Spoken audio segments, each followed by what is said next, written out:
makakaya. Kaming mga muting diwata, patalunan.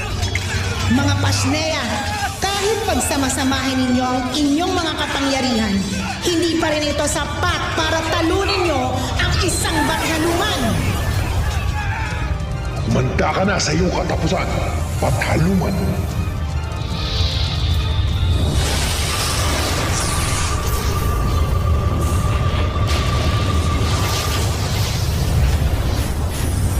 Naging isa na siyang Pasnea.